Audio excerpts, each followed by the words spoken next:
Hello, everybody. Thank you so much for coming out. First of all, I just wanted to say, this is incredible to see this many people here. I'm super happy that the turnout was really high, and I'm hoping that you guys continue to come throughout the rest of the year. And let's just make this year's ISSessions a blast. And I'm so excited to get to meet all of you and hang out and make friends and talk to you guys and play video games and whatever it is that we do. I'm just super happy to have you all here, and this is super exciting for me. Please try your best to be comfortable here. I know the feeling if you're a first year to come out to a kind of something like this. It is a little bit nerve wracking. You don't know anybody. It's your third week of school. You feel like you don't know anything. But I was literally in your position not even a year ago. Year now. We started first year January 2023. We kind of fast tracked it. So literally last year I was a first year, and now I'm third year vice president. Nathan is the president. So get comfortable, have fun. You don't have to be strangers here. You don't have to be a certain way or try to be super professional and stuff like that. Just have fun, hang out, and we want to use your time here just to take some stress off, learn a little bit about cybersecurity, get to meet some people from the industry, prepare yourselves for the CTF that we have in 2025. And I'm just super happy to have you all here. So yeah, me as well. We kind of summed it up pretty well, but we're happy to see a lot of new faces, especially first year students. Trust me, I was really hesitant to go to my first session, but we have Pablo over here and Jack, who did class presentations similar to how we did for you guys, and that kicked it off. And now I'm president, same with Jamal, vice president. So there's a lot that can come from being here. Just showing up, you get your extracurricular hours, you learn a lot of things. There's a lot of benefits to coming to the session. So we appreciate it. It's the first step is always, getting here and just taking that effort. And it's definitely the hardest one, to be honest. Now that you're here, it's really easy. You'll learn that there's a lot of things you can learn. There's a lot of things you can do. There's a lot of people you can make friends with. Even tech support happens in our Discord. So literally anything, there's only benefits that can come from coming. So we appreciate it. Today is the first in-person session. So we are going to take it a little light just to kind of get everyone's feet wet. We are going to start with our usual news roundup, just kind of, introducing you to news of what has been happening in the cybersecurity world. And then we're going to introduce more of the team so you can get familiar with who the executives are, kind of meet some upper years as well, because most of us are in our third year. So that'll be nice as well. And then we have Nicholas Johnston. He's one of the people who kind of founded the club and the program as well. He's a very important person in why we're all here today. So he put a little presentation for us. Unfortunately, he couldn't be here. But he did put something together for us. So it is going to be a really light session, not too intimidating. And yeah, good way to kind of get to know everything about the club. Yeah. Cool. Let's get the next out. Please bear with any technical difficulties we may be having. It is our first one. It's also our first one in this room. Yeah. We did do ISSessions in this room a little bit last year, but not under us. So hopefully it goes smoothly. Okay. So yeah, just to kind of just to kind of say what we're going to be talking about today, we'll have a kickoff. I have a little, myself and Nate have some just little slides to go over before we actually get into the news. After that, we'll talk about some news in cybersecurity and just some stuff that we found interesting to share with you guys. We do have a little game that we're going to play before the break. And then after the break, we'll play the presentation from Nick Johnston. Again, I actually got a chance to watch the presentation. It's super awesome. He has a good excuse for not being here. He just had a baby. So totally. We tried to pressure him really hard, but we figured she might need to go to sleep or something. Exactly. So still a really great presentation, and I'm really excited to share it with you guys. So it'll be super insightful. We go to the next here. Okay, so I just want to take a second to introduce the team. We're not all here today. If you guys are in ISSession, just raise your hand so everybody can see who you are. Awesome. Just sorry, if you are on the executive team of ISSessions. I'm glad you're all. I mean, hey, please. Okay. Very happy to have all of you. So we have a huge team.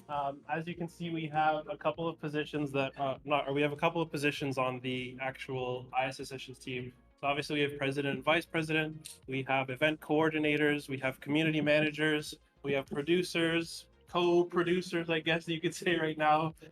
We have people that actually present the news. So that's our content team. And then we have the entire CTF dev team, which includes the They're coordinator, dev lead, infra, and then all the challenge creators. yeah, some of them are in the Discord, but yeah, Yeah. they're very busy. They're busy making challenges. Busy making it so we have a CTF. So we also appreciate everybody here, but Yeah. yeah. Also, we have a QR code in the middle. Scan at your own discretion. This is a cybersecurity class, so I won't tell you if it's good or not. But it is just links to our Instagram, Discord, the website, and YouTube. I promise it's not a virus, but again, trying to build that habit early that you guys start thinking about this stuff. Jack actually built an incredible program that can test this for us, so we might get him to show us another time. But yeah. You're already getting called back in. Leaving. Wow. Okay, so this was supposed to be up when we were just talking for 10 minutes. So pretend that the whole time Jamal and I were introducing the club and telling you it's not that scary in first year, fourth year. This is the visual for that conversation. In case you weren't paying attention, you can now completely understand everything we were saying. And yeah, into the news segment. We will let John take it away.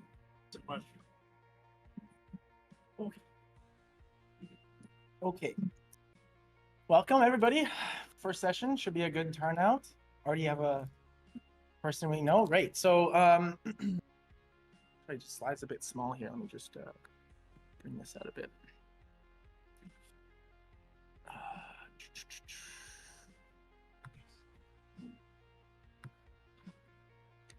Okay. All good. Yeah. Great. Awesome. I don't know if you heard about this. It was just this quick, really small, article I found on Bleeping Computer, but I thought it was pretty interesting because there was a vulnerability with Braille files within Windows. So they were attaching extra white space characters in between a PDF file. It said .pdf, and then there was a bunch of white space characters, and then there was a .hta file, which could be run as a script on the computer, so nobody would see that it was a PDF. If you look on the top one up the top, right, or the middle one, you can see next to the mouse, there's 3 dots. That's hiding the extra white space, so you can't see what the ending of the file name is. So people were running this as a PDF and then getting malware on their computer. So unfortunately, or fortunately, they've patched this, but the way they've patched it is just to delete the white space so you can't see it, but the HTA file is still in. So the patch is not perfect. It's mid, it's not the best. It could be a better patch. They could have figured out a way to delete the HTA file, but it's, some people will still read it and go, oh, it's PDF, and then click it and run it still. So it's not the best patch, but it did happen. It was just a couple days ago. And then there was also some malware that was loaded onto the computer if the file was ran. I believe it was called Atlantida. I didn't do too much research on it, but it was basically stealing basic information like passwords and authentication codes off your computer and stuff like that. So definitely not the best thing. Make sure you read your file names when you're downloading something from the internet in case you come across something like this. But yeah, that was it. Just a really quick article. So next person. All right, awesome. Thanks, John. Hi, everybody. My name is Jabril. I'm the event manager this year for ISSessions. Forgive me if I'm a little bit nervous. It's my first time presenting in person for this year. So I'm going to be talking about today a really fun new way that people are getting back. So this is through fake coding tests for job interviews. Hackers are basically getting job seekers to download malicious Python packages through the promise of a job. So the way they're doing this is maybe reaching out to people on LinkedIn, DMing you, hey, come do this Python coding test. And then within that Python coding test is a password manager. And once you download, they'll tell you, hey, please get this password manager running on your system. Once you get the password manager running on your system, they give you a small project to work on with the project manager on your system. Maybe develop a way to back up passwords on with this password manager. So, and they give you a time limit. So they tell you, okay, develop a backup within 5 minutes and get this thing running. So while you're doing that and in a rush, you're not going to be able to look over what you just downloaded 2-3 times and see what it really is. So they have a base64 script running inside the Python code in init.py file, and it's basically it's gathering malicious code to run from a remote server. So researchers basically went after this and figured out that it was being done by a North Korean hacking group. So it's an ongoing threat, and there are new repositories with malicious code still emerging in 2024. And this same hacker group from North Korea is still very active. So I would say, any advice: avoid downloading suspicious files. Go over what you're doing. Make sure that if somebody says, "Yeah, I'm Capital One and I'm going to hire you," My League of Legends enjoyers and Valorant enjoyers. I know you're in here. It's impossible you're in cybersecurity and you're not playing. So I have to share a little fun article that I was actually sent. And I kind of did a little bit of research. So it's a kind of a mashup of a few things put together. But I did some internet sleuthing and discovered this. What'd you do? Oh, was the mouse in the way? Oh, I was grabbing the mouse with it.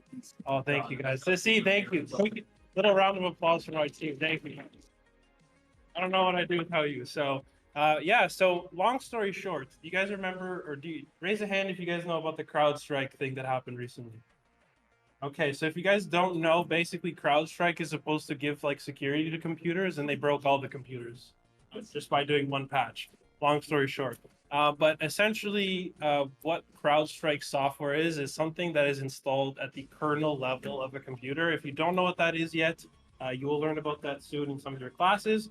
But there's like a bunch of rings in a computer. You can say like these are your apps, and as you go further and further and further and further, these are like the no-no zones that you don't want bad stuff. But that middle zone is like your kernel, right? Kernel level anti-cheats, or the stuff that you install when you play League of Legends Valorant, sits in that ring there or very close to it, which is not good, because if you learn anything from the CrowdStrike hack, that one little patch or some bad code can actually cause every single computer on Earth to basically blue screen.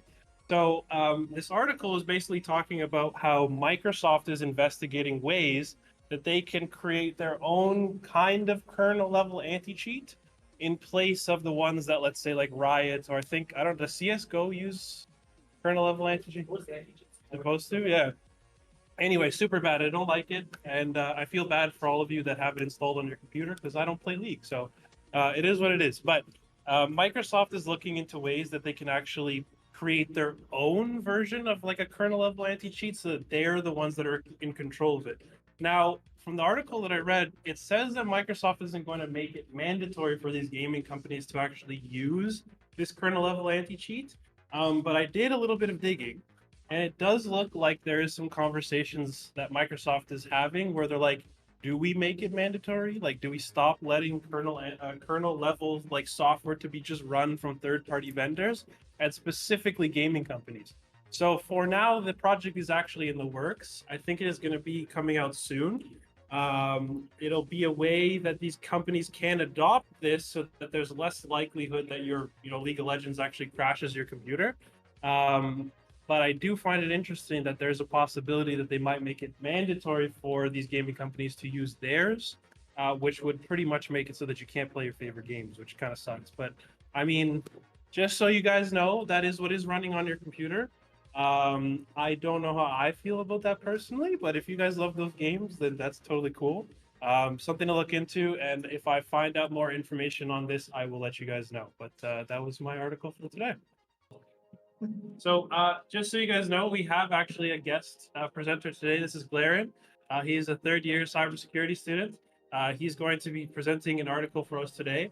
If this is something that you guys would like to do, if you want to share some news, all you have to do is just message somebody on the team. You can message myself, Nathan, Lily, whoever you want. Jabril is the actual event manager, so if you want to message him as well, you guys are more than welcome to present news articles if you find something interesting throughout the week.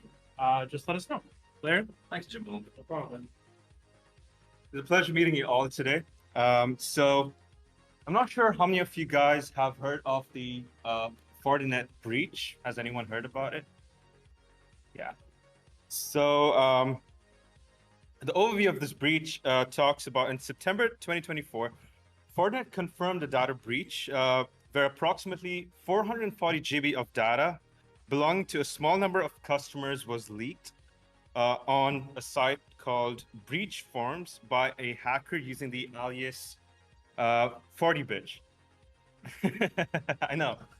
The leaked data included internal Fortinet documents, technical files, and potentially sensitive customer information.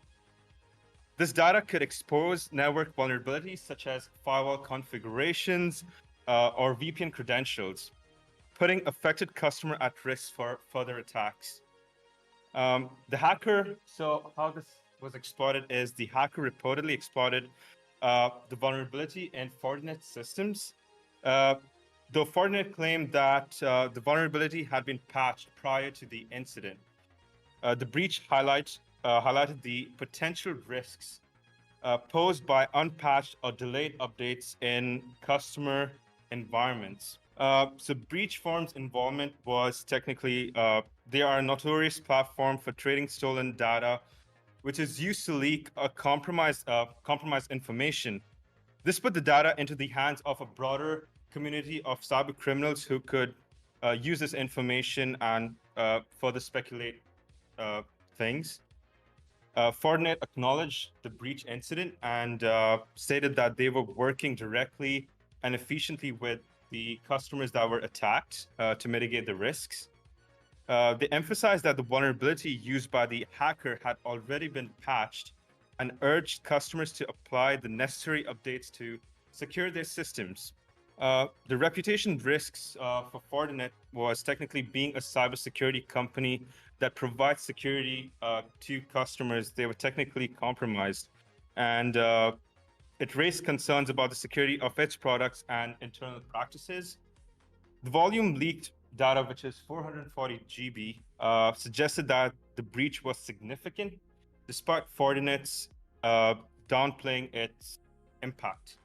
And the industry lessons regarding this breach includes patch management. So the incident highlighted the importance of timely patching all devices to avoid exploitations of known vulnerabilities.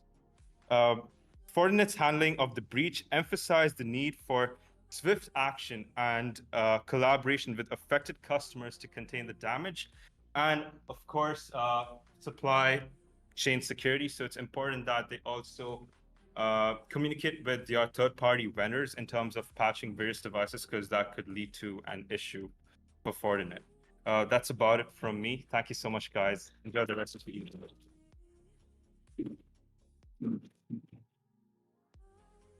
So up next we have Xavier. He's one of our content devs as well. That being said, he's not here. He's on Discord. So just to give you context before like a voice from the sky starts talking to you about the next news article, it's Xavier on Discord. It'll happen. So yeah, just to kind of not freak everyone out. All right, thank you. You guys can hear me all right, yeah? Yep. Okay, perfect. All right. So, hi guys, my name is Xavier. I'm a content dev here at ISSessions, and my article is regarding the Google Cloud Platform Composer vulnerability. So, a now patched critical security flaw impacting the GCP platform Composer could have been exploited to achieve remote code execution on cloud servers through a supply chain attack called dependency confusion. So this vulnerability has been codenamed Cloud Imposer by Tenable Research. And according to security researcher Liv Martin, the vulnerability could have allowed an attacker to hijack an internal software dependency that Google pre-installs on each Google Cloud Composer pipeline orchestration tool.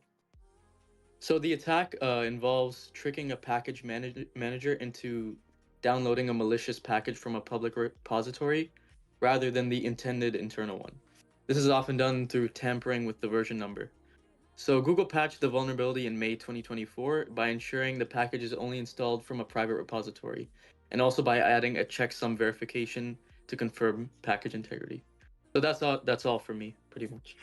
Okay, everybody, if you have a phone, please scan the QR code. I promise it's actually not a virus. We're gonna play a little game. Give me a moment to try to get this figured out here. Please. There you go. Full screen. Why we had the other QR code? Wait, it's a cyber theme. That's pretty sick. I did that, guys. I did that. I didn't know you did that. That's crazy. I know. Also, Make it whatever name you want. This is the best part, to be honest. I wonder who you are. The reason I knew that was you is because it's spelled right. It's a good prize, guys, by the way. So, like, you guys really want to get those answers in quick, okay? And if you're an executive and you win, you don't get a prize. I hope like you guys know that. Sorry. You can play, but like, I'm sorry. I'll give you a handshake. I can't give you a raise. Just. All right. We have 30. Holy shit. Attention enough to join this. That's awesome. All right, I'm gonna give you guys 20 more seconds just to make sure people online are in here. If you're not in here, raise your hand. Okay, everybody is in here. Okay, great. 34. All right, guys. 5, 4. I did not proofread the question, so we'll figure it out. 3, 2, 1.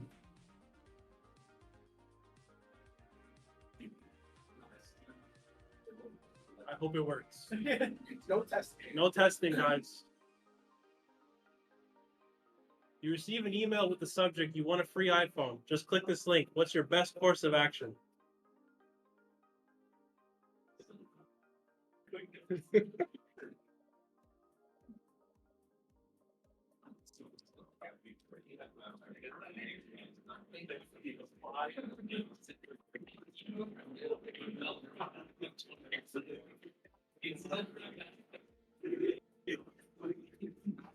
All right, all right. Oh, I have to actually click next. All right, great job, guys. Thank you so much. Hover over the link to. Whoa, guys, come on. Lily. No, the good thing is we have 4 prizes. All right, hold on. What's the most important characteristics of a strong password? Using the same one on every one.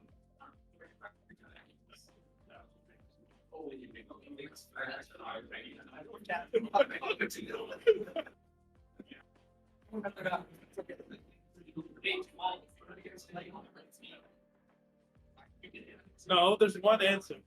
There's one answer, guys. Come on. You know what? Read. You guys are on top of this stuff.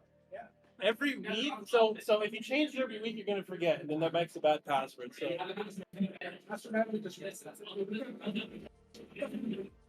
sticky note, much better. All right. Okay, here's that. Now we Nice. Holy. You guys have third here. All right, get ready.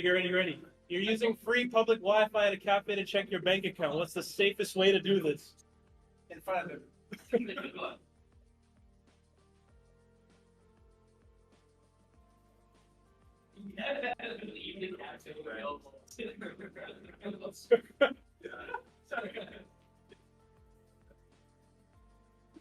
That's what I'd say too.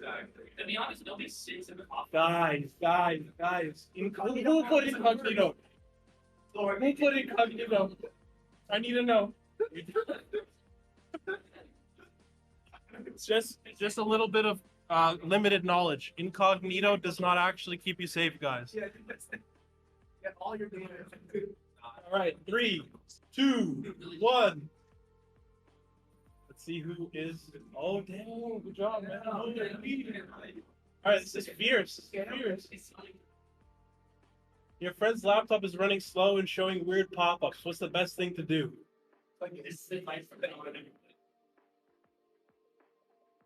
John, you better listen to the answer here. Perfect. I got an hour.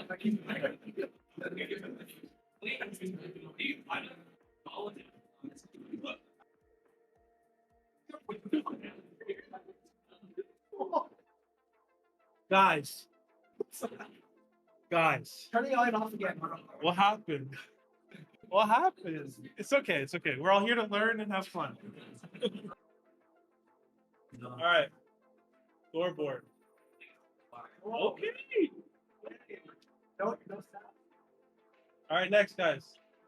You've got a strong password, but what's the best additional step for securing your online accounts?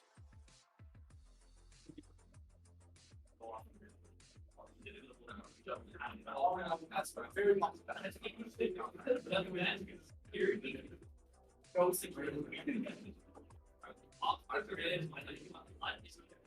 Nice. Wow. These will get progressively harder, or they are. So get ready, guys. Good job, man. What's your name, by the way? Wimon? Doing great, man. All right. Your system is hit by ransomware, demanding 300 in Bitcoin. What do you do?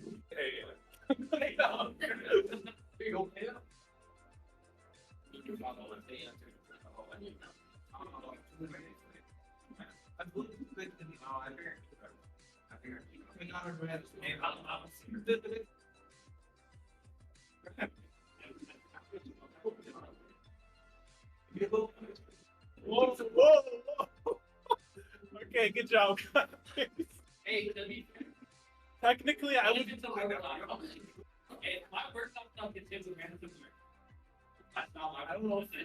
don't know if I Your system. Trick question, guys. Okay. Okay.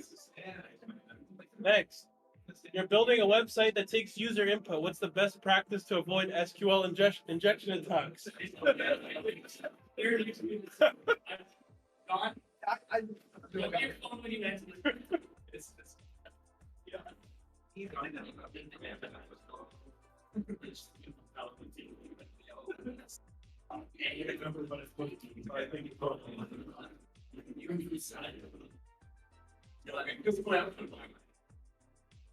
Good job, guys. Oh. Okay. All right. Everybody focus up. These last ones are actually very difficult, and I don't even know if I know the answer. So good luck. Who said this? I didn't hear that. All right, next. You're setting up a secure communication channel for your site. Pick the best way to prevent a man-in-the-middle attack. Oh, you're still gonna baby questions. Oh, I'm so thank you.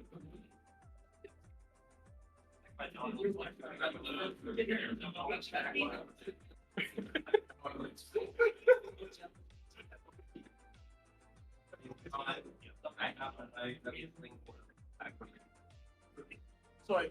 Hi. It went from like 61. I think it was.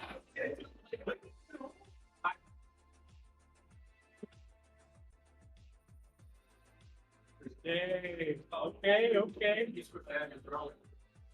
All right, next. Last two. An attacker gains access to a non-admin account in your system. What might they try next?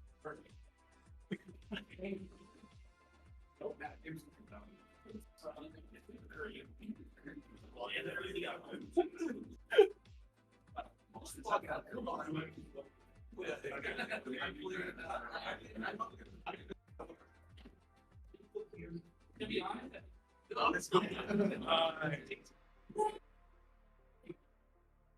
steal these. Oh my goodness, guys. All right, everybody lock in. Final question. 3, 2, 1. Your software is hit by a 0-day attack. There's no patch available yet. What's your best immediate action?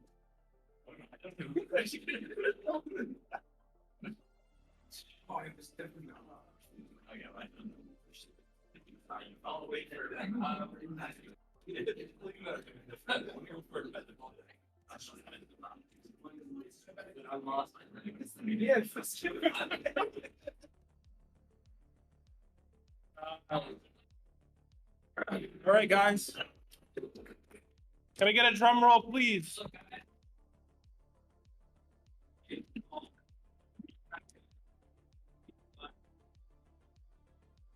Sorry about the frozen stream, guys.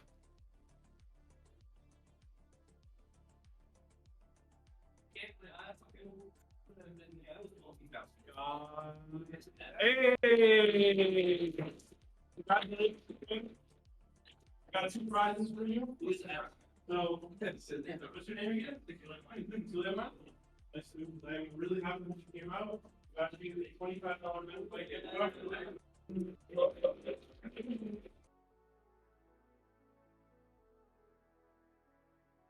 Nick, who again is a pretty integral part of the club, and kind of most of the reason why we're here today.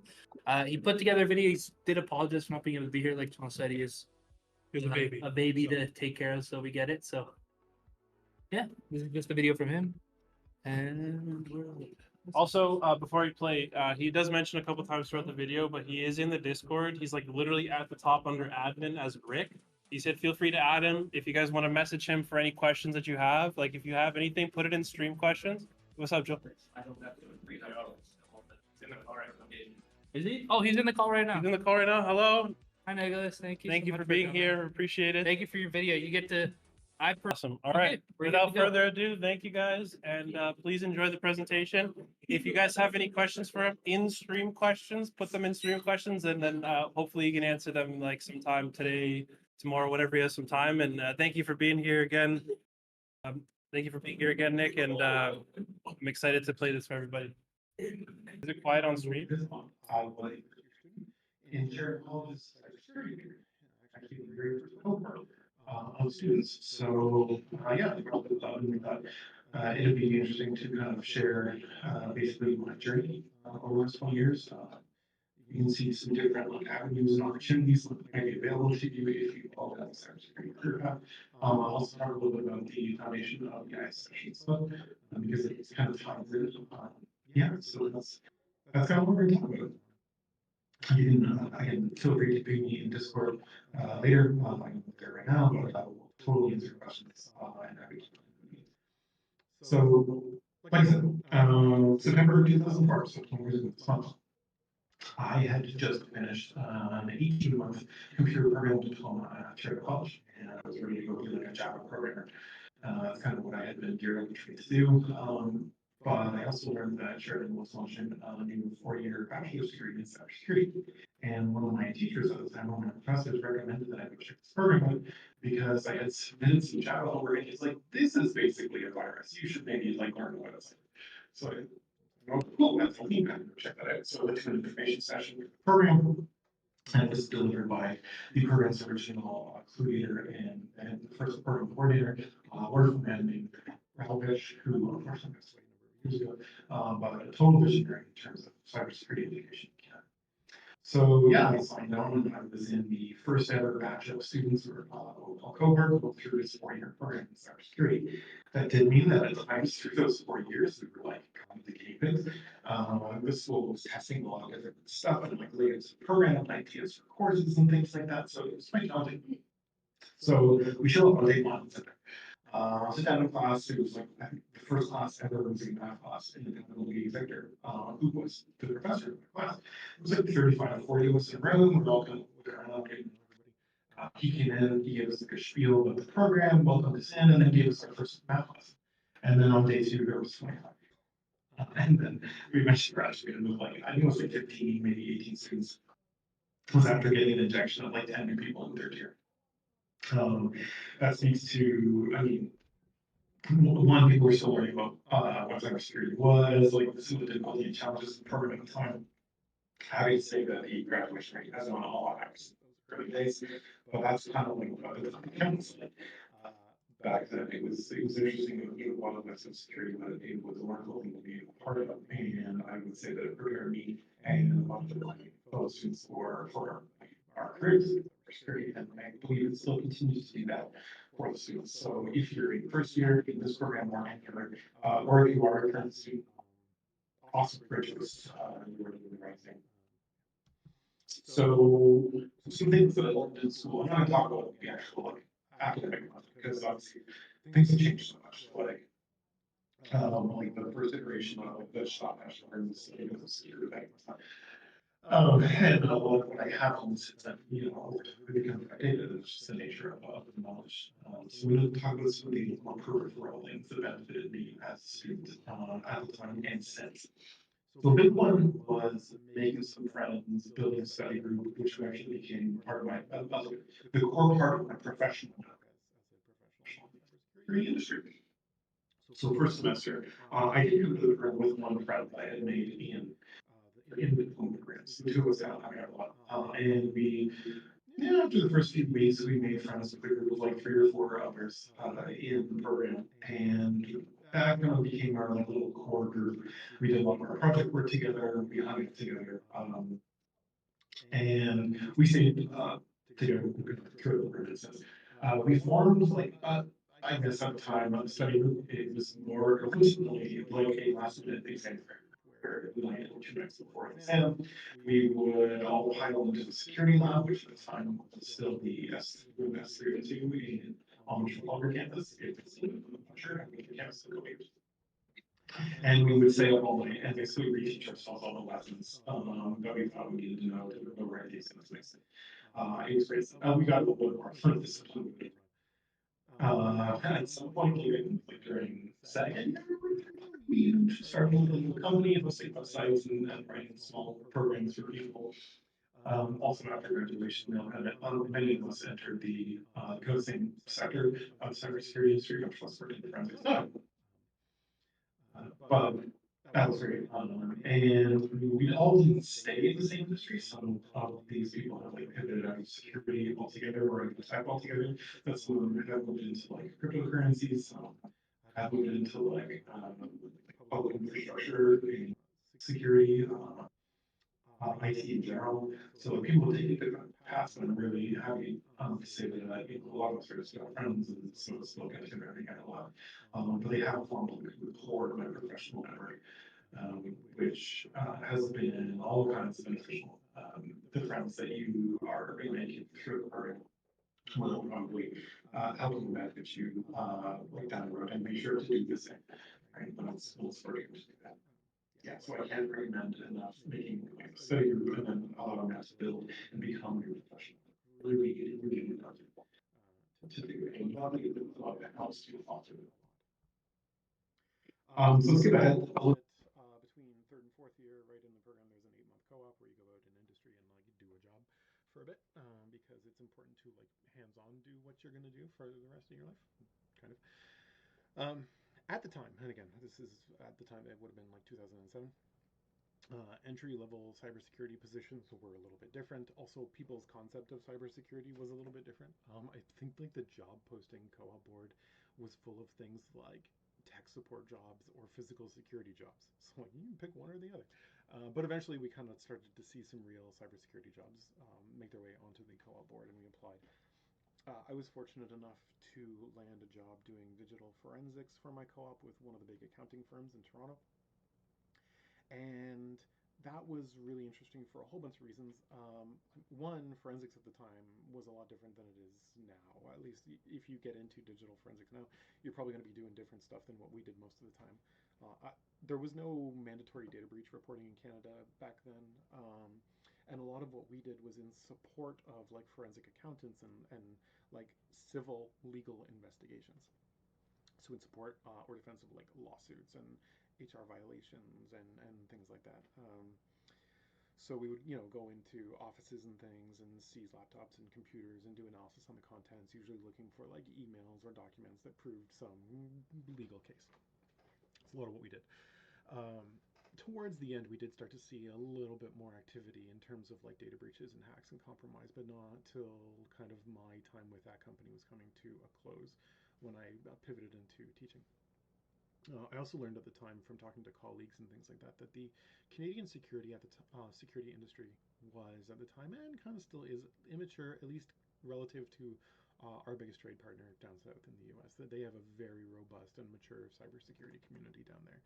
Way more conferences, just more people, right? So you're going to get more specialists and things like that. So just something to keep in mind. Like non-technical lessons I learned while I was out on co-ops and big things. The biggest one by far is just business writing and communication.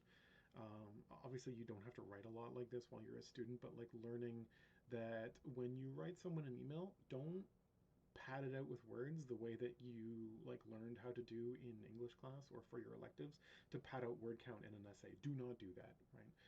Writing good business communication is about being like clear, concise, short, to the point. I used to jokingly say that like nobody reads past the first like two sentences of your email, but oftentimes that's kind of true. So you should try to structure your communication in that way. Like assume that they're only going to read the beginning bit. Um, yeah, and that extends to like writing reports. Like it's being very clear without being like overly wordy for no good reason. Nobody cares about your word count when you're writing a report for a customer or a client or internally. They care about like, were you detailed? Did you present stuff well? Is it easy to find, easy to navigate? Have you made the point? That's what you should focus on. I was also introduced to this concept of hurry up and wait, meaning somebody will be all over you saying, we need this thing like now, now, now, get ready or write it or do it or implement it. And then you do that. And then you realize that, yeah, you got your part done, and now you're sitting and you're waiting at like a gate or a barrier, either for someone else to do a thing, or you're waiting for the okay to then like implement the thing. And it can be a frustrating event the first time you encounter it because you're like, man, I have been up for like 2 nights straight getting this thing done, and you're saying you don't want it yet or now, even though you told me you did. It's just a phenomenon. There are often many competing pieces and interacting components that are beyond like your scope and your control, and you just gotta accept that. Sorry, it's just a reality of the business world. Another thing, like the business world lives by email and calendar or instant message and calendar. Like if I could go back to my high school self and say, oh my goodness, like make a Google Calendar and just start putting your whole entire life in Google Calendar, I would. Especially if you do like multiple things, like if you got, you know, like personal commitments and a job and like volunteer stuff and other extracurriculars, like getting it all in one central calendar makes your life so much better. I was not good at time management when I was young. I didn't really start heavily using calendars until I was like in my professional career, and oh my goodness, was that a blunder on my part. I should have started doing that much, much earlier. Also, like learning how to carefully manage your inbox. I mean, this is just rando tech tip, but like filters in Gmail are so useful for the automated handling of a bunch of email that you're going to get constantly. Like do those things, and like, yeah, you're probably going to be dealing with email forever or instant messages forever, but like set up systems for yourself to make them easy to manage and triage. Like when I sign in uh, to work in the morning, I usually have probably, I don't know, like over 100 instant messages I have to triage and go through, right? So learning how to do that kind of stuff quickly and efficiently and using the tools as designed will save you a lot of time. So yeah, do that. So I came back from co-op, and fourth year was cool. I did a graduation project around like evidence management and stuff, and also coming back from co-op changes your perspective on a lot of your schoolwork. You do start to take things more seriously, and flashing forward a bit, when I was a professor, I noticed the same. When students came back after co-op, they were radically different. Their opinions on why we were learning stuff and doing stuff in class was a lot different than before they went on the job. So just interesting how you will change when you do a co-op, or if you've already done one, maybe you've noticed that. Anyways, when I came back from co-op, I was fortunate enough to be hired part-time by my co-op employer as I worked through fourth year. Maybe not the best idea in terms of like school work balance, because fourth year was pretty heavy. But it was nice because I got to keep my foot in the door at my co-op employer, and after I graduated, they hired me full time, along with a couple of my classmates, and that was great. We worked there for a number of years, so forensics was fun. As a young professional, I mean, cybersecurity paid pretty good too, so it was a good way to start a professional career. Like early professional life is interesting, just as you learn to navigate like business relationships and colleagues and networks, and start going to like after work functions and stuff like that. You know, business wardrobe was a whole other thing. I mean, in the era of remote work, maybe not as much, but like I learned way too much. This is my own fault. I learned way too much about like different ways to tie a knot in a tie, because I just didn't like tying the knot the same way every day. Thought I'd be different. Anyways, learned a lot about tie knots. Ask me sometime. No, don't. Um, don't ever wear a tie if you don't need to.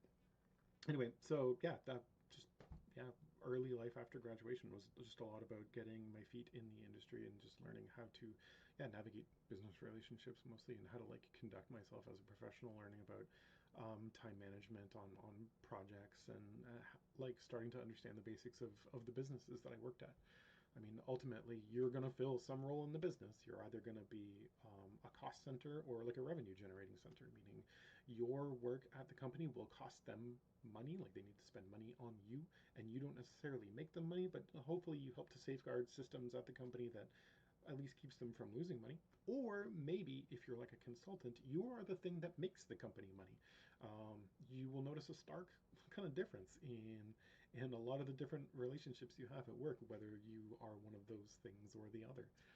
But it's important to understand the business that you are working in, regardless of what your employer does. Like, learn that, learn how they make their money, what matters to their customers, because I mean, you eat because your employer pays you because other people give your employer money, right? That's my current one of my current executives likes to take that kind of phrasing of it. And it's like, yeah, I like to eat, so I want to make sure that my company that I work at makes money.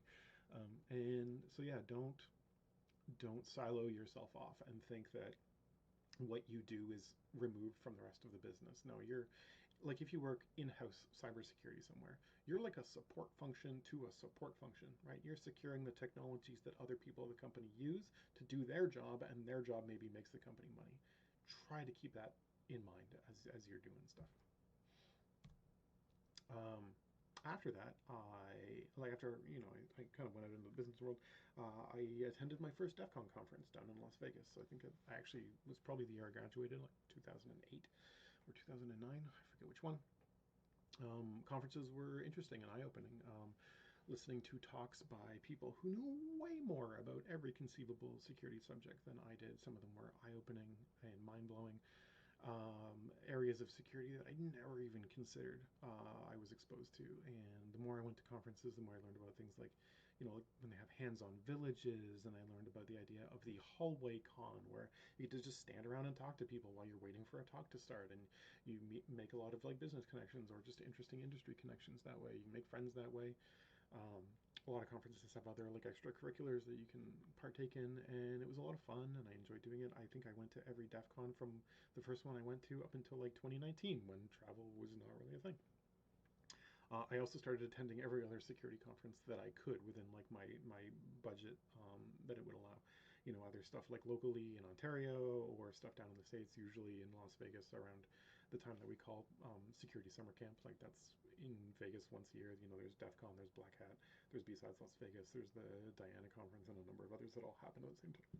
At the same time, but also locally in and around the Toronto area, we have like Sector, that's our big one. We also have B-Sides Toronto.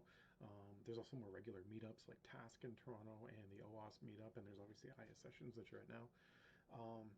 So these events are important to attend, and if you can, to contribute to. Again, you learn a lot. It's a good way to stay on top of like, recent development and changes in the industry. It's also interesting when you get to learn about how one company does something in security relative to how a different company does it. Like you'll hear maybe two different talks from different companies around like, oh, here's some things that work in our security operations center, or here's stuff that we do differently, and it's just neat.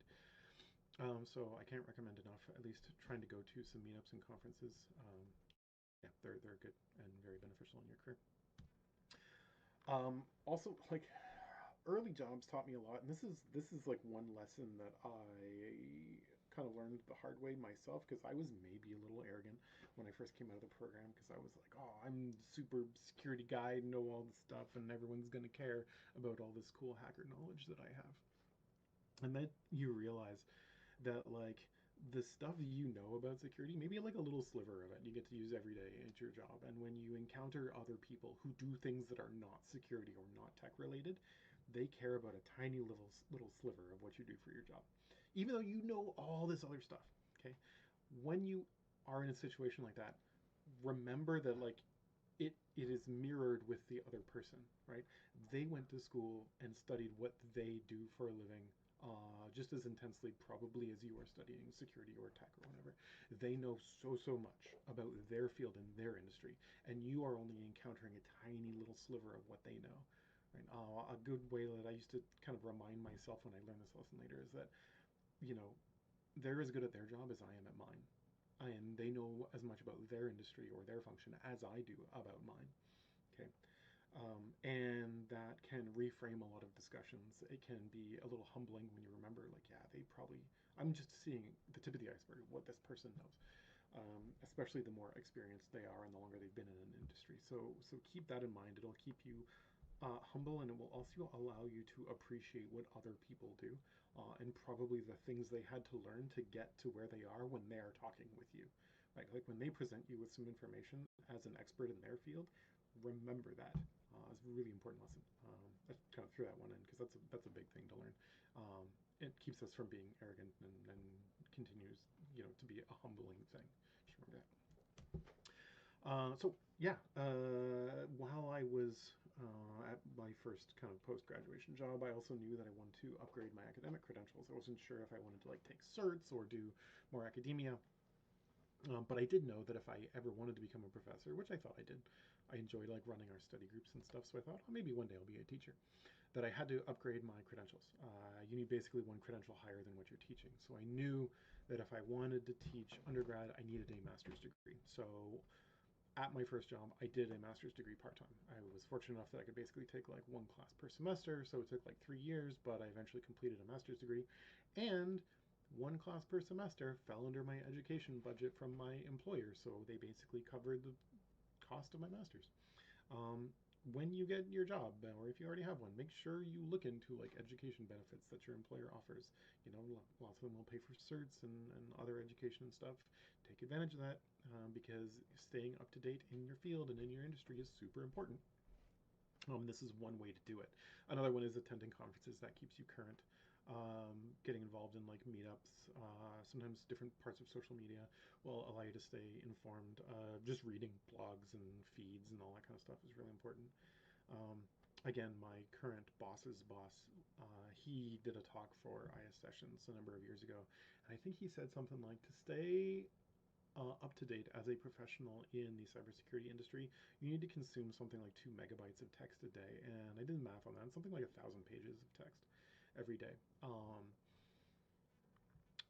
Maybe it's hyperbole, but maybe not. There is a lot to read and learn about this industry, and depending on the level of professional you want to be, figuring out ways to stay up to date are crucial. And again, if you can get your employer to cover part of that education, awesome, do it. Yeah. If you ever want to ask me about my disastrous master's thesis, please do. I will tell you. Yeah. So after I did that, I finally had the creds that I could become a teacher. So I did. The school actually approached me, funny enough, the semester after I graduated at Sheridan with my undergrad. Not after I graduated with my master's, but after I graduated from the security degree, if I could like teach a class. And at the time, there was a reason I was allowed to, even though I only had a bachelor's degree, because the material was prepared by someone else. I was just delivering it. So I said, yeah, sure. So I started teaching the forensics course because the current forensics teacher couldn't anymore. And after I finished my master's degree, the school hired me as a full-time prof, which was super cool. I loved being a teacher. It was an amazing experience. The work-life balance is really great. I basically, over time, I think I taught like 90% of the courses in the cybersecurity degree. There's a few that I never did. I think like the intro math course I never taught. Is that it? No, I knew the networking courses. I never taught those either. And eventually, after I was a professor for a number of years, unfortunately, the original creator and founder of the program, Victor Ralovich, he passed away. And the school asked me if I wanted to take over as coordinator because, like, hey, I was a graduate, I was teaching a lot of the courses, and I said, yeah, sure. So then I ran the program for a number of years before coming back to industry a few years ago. If I taught you during my first 1 or 2 years as a teacher, that would have been like, 10 or 11 years ago. I am so sorry. At the time, I knew nothing about being a teacher. I didn't know like the right ways to teach something, some of the little tricks you learn over time. I can only imagine if you were a student the first time, I was like the second semester I ever taught, and I was teaching the statistics course. If you were one of those students, I am so sorry. Just going to leave it there. Maybe ditto the advanced forensics course or advanced cryptography course the first time I taught that one. That was mind-blowing. Also, during my first year as a teacher, I wanted to like do something cool in the program. I wanted to run a CTF contest. We had never had them in the program before. A lot of people still didn't know about them. Funny story, I had never even participated in one myself. But I said, you know what? I'm going to run a CTF because it's going to be a cool like extracurricular thing for the security degree. So I did that. And when I say I did that, I mean in PHP, I wrote a scoreboard, I wrote a puzzle system, I wrote all the puzzles and all the challenges in a very short time frame. That was not a good idea, and a lot of it again, I had no experience even participating in CTF, so a lot of it was guesswork. But hey, it worked. The infrastructure didn't fall over, and the event went okay. So much so that people started asking like, hey, we're going to do this every year. And then like eventually some people ran the CTFs for their capstone projects, and eventually got taken over by the ISSessions Club, which at the time didn't exist. But I will get to that in just a moment. So speaking of ISSessions, it was when I, had been teaching for a couple of years. One of the alumni came to me and said, yeah, when it comes to like conferences and meetups and stuff, it'd be nice to start like injecting some of this like current and trending info into the program. Like with the two of us were reading, or three of us were reading like a lot of security news every week and really staying on top of things and discussions and like social media and all that. And so the idea was to start meeting like weekly or bi-weekly in the lab, the cybersecurity lab at the school, with any interested students to kind of start showing them like, hey, here's like stuff that's happening right now in your future industry. That's kind of how ISSessions started. So the first few times it was really, we were just reading news stories. Maybe like every 2 or 3 sessions we would have a guest speaker. The first few topics were like really low level, really technical. Like I think our first ever guest speaker, Turnip Cannon in Discord, he did a talk on cross-site scripting, I think it was. Like the second talk ever was about social engineering, some things like that, and it was popular. Like the club started to grow, and when I say grow, I mean sometimes we had 5 students, sometimes we had 10 in attendance, sometimes we had like 2. But over the years, as the structure of the meeting became a little more formalized and more people started to realize how beneficial it was, the attendance started to grow, um, and we noticed more and more people were coming. We started to book like a bigger meeting room. We formalized the club officially with the school as an academic club, so then we got money that we could use to like get food and stuff for meetings. Then the club started to run an annual CTF, and they found sponsorship, and the club also started to like self-organize, meaning like myself and the other alumni got to step back from the roles that we had, and the club had nominated or elected their own like president, vice president, communications, treasurer roles, things like that, and it basically started to run itself, so we didn't really have to do anything anymore. And now we just kind of like admin the Discord, and we're there for check-ins and stuff, and that's kind of it. And then in 2:14 a.m. EDT, August 29, 1997, the club learns to like learn rapidly and then become self-aware, and that's just a funny reference that you should go read about if you haven't seen that. Anyways, hand in hand kind of with the club, it pivots into this idea of volunteering, which is an opportunity that exists big time in the cybersecurity industry, if you want to check it out. One of the time I had gotten like a little bit bored almost of going to Las Vegas every year, and I wanted to know like what more can I do. So I noticed that besides Las Vegas put out a call for volunteers. So I filled out the form and they contacted me back, and they're like, hey, yeah, sweet, yeah, if you sign up for a bunch of shifts, you'll get some free food, you get a free pass for the conference, and you can even get a hotel room for a couple of nights. And I was like, sweet, okay, I'm down. So I volunteered, and they put me on the speaker operations team or speaker support team, basically meaning my job was to meet my speaker in the green room, which is where the speakers kind of wait and get ready for their talk, and walk them to the stage and introduce them to the AV team. That was my job. And I did that, and apparently I did it well, because the next year they asked me if I wanted to actually be like a staff member on speaker operations, not just a volunteer. So then for a number of years, I was a B-Sides Las Vegas staff member, and eventually I was fortunate enough to actually take over speaker operations, and I ran that for a few years. It was a really great experience. I got to like meet speakers and get to talk to them when they were like in the green room. I got to meet and help other volunteers who volunteered, and then for my team, I got to learn a lot about how conferences operate and all the different structures and stuff you need, and how they manage and talk with hotels and all that kind of stuff. It was really interesting, and it was a nice way to get kind of re-energized about going to conferences and about the industry in general. I did the same thing at Sector. I signed up to be a volunteer on the speaker support team. Same thing, got to meet a lot of cool speakers. Also, I guess I did an okay job because eventually the person who was running that asked me if I would take it over. So I did for like a little bit. Um, Same thing, really valuable experience. Loved doing it. Had amazing volunteers that worked with us and everything. So that was super cool. I also volunteered at Black Hat, doing the same thing, walking speakers to rooms. Um, yeah, strongly recommend volunteering at things if you can. I know like B-Sides Toronto usually looks for volunteers. I think Sector still does. I think OWASP sometimes looks for volunteers. Anyways, look for opportunities to volunteer. It's really beneficial. Yeah. Then I got approached by my current one of my current executives, and there was just an enticing reason to come back to the industry, among others. Um, it was a nice opportunity to update my skills. I am learning a lot more every day. Also, the management challenges are different. When I was like the program coordinator, yeah, I oversaw content, and I kind of oversaw the like 300-ish students who were in the program. But by kinda, I mean maybe you came to see me during coordinator office hours if there was a problem. Now, when I manage a team, I have the opportunity to really sit and work with people like one-on-one, for like a couple hours at a time if we need to.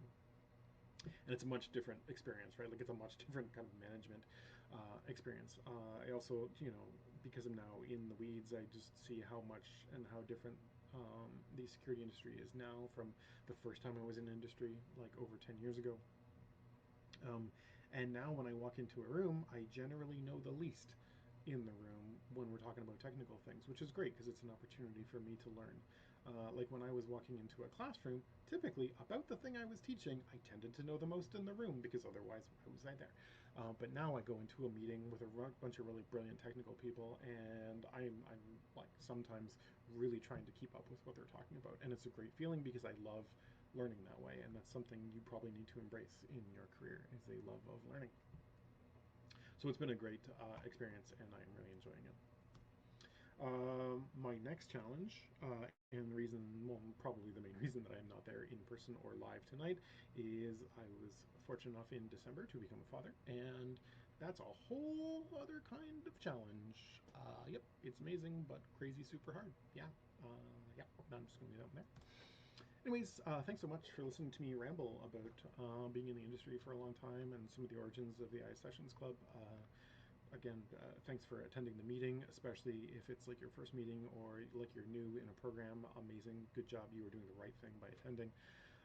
And if you have like follow-up questions or you just want to talk, you can add me on Discord or whatever in the ISSessions Discord. Thanks again for attending, and hope the rest of the meeting went really well. Thank you, everybody. Good night. Okay. So Rick Nick, sorry, Rick in the Discord. He did say he would try to come back, but obviously babies are unpredictable, so we get it. Did anybody have any questions for him, for even like the exec teams? Like if you have any questions for like third year students, we got alumni here. I'm sure Jack can answer a question or two. Maybe. If he wants to, I don't know. But does anyone have like any questions or anything like that? Or just about the program, about anything coming up, anything at all? Yeah.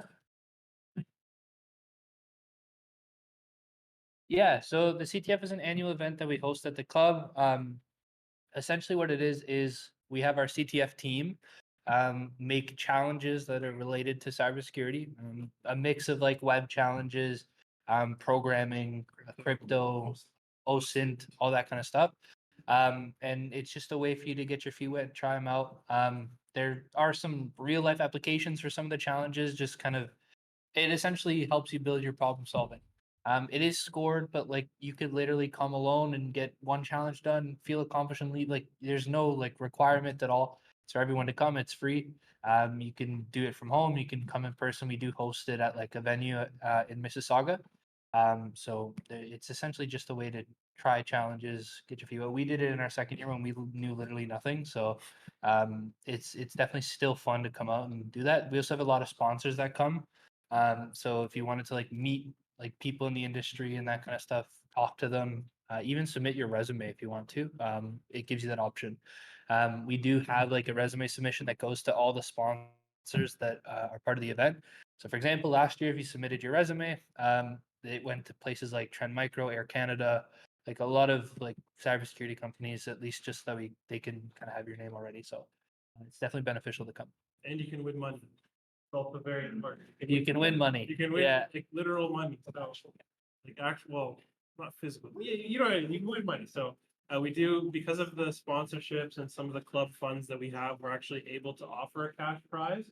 So if you compete in a team, you have to split it. If you compete by yourself and you're just really smart, you get to take a pretty good prize pool home. So luckily this year our sponsorship effort is actually going pretty well. The more sponsors we get, the more funds that we can actually give away. So I'm really excited to share more information about that when the time comes. It is a little themed, so we're trying to put together like a fun little theme this year.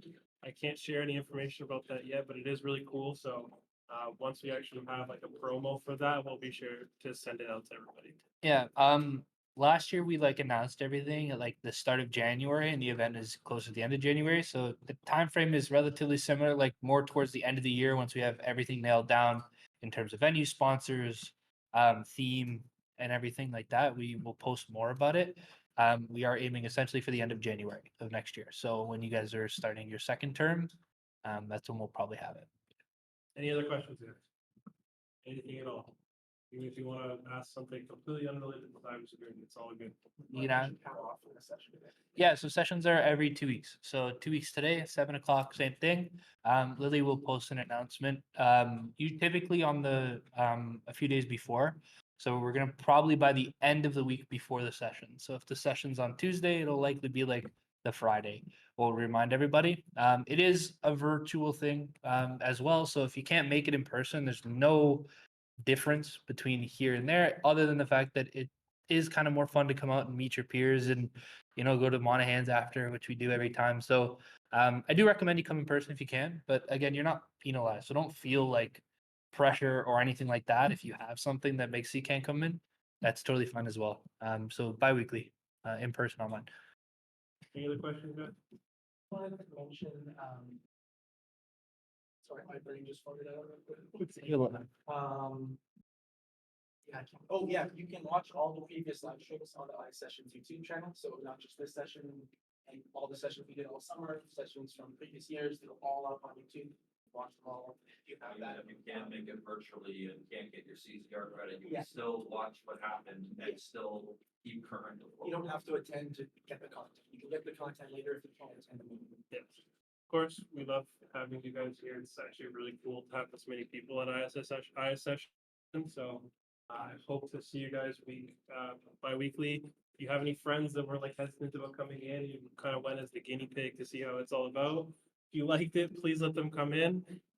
We'll try to keep it fun and engaging like we did throughout the whole year. And of course, when we have more information about the CTF, we'll be more than happy to share it with you. The only thing we can't guarantee every time is candy. So if you were here for the candy, unfortunately, it won't be every time. Although we are coming up on Halloween, and I'm a very festive guy, so it's very likely there may be candy in upcoming meetings. So keep it out for that, I guess. Okay. On that note, sorry, Joel.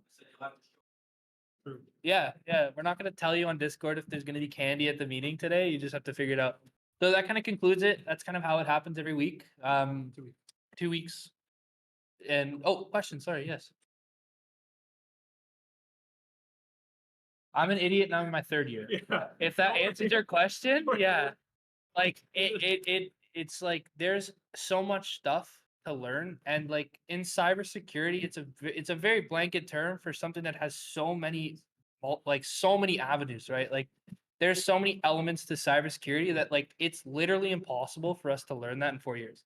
So like Nick was saying, what I've been hearing a lot, I haven't done it yet, but you do learn a lot once you're in the field. I find that this program is kind of leading up to you being able to problem solve and figure these things out if you're presented with a problem, and learn some of the technical skills to at least point you in the right direction to know what to do. So like if you're still like, even in 2 years from now, like, man, I'm just not getting it, that is fine. There's so much stuff to learn. It does take some self-learning as well. Like you're going to have to kind of do your own thing on the side a little bit to kind of learn more in-depth stuff, but overall, like it's totally fine to be like, I'm lost. We're literally in third year, and I wake up in the morning sometimes and I say, I have no idea what I'm doing today. So it's okay. It starts to make more sense as you go on, but you're in first year, just enjoy it, do the homework, try to absorb as much as you can, and have fun. Yeah, and as you learn more complicated things, you'll slowly start to see like, well, that's what that one thing last year was talking about.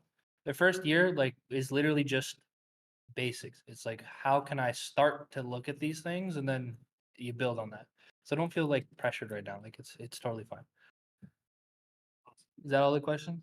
We're good. Okay, perfect. So again, like I was saying, that's kind of how these go. They're usually about the same duration.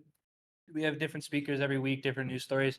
Afterwards, we do meet at Monahan's, which is a pub across the street.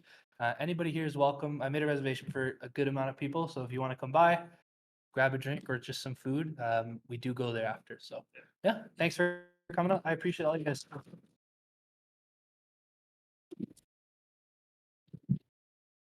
And thank you, people on Discord. I appreciate you as well.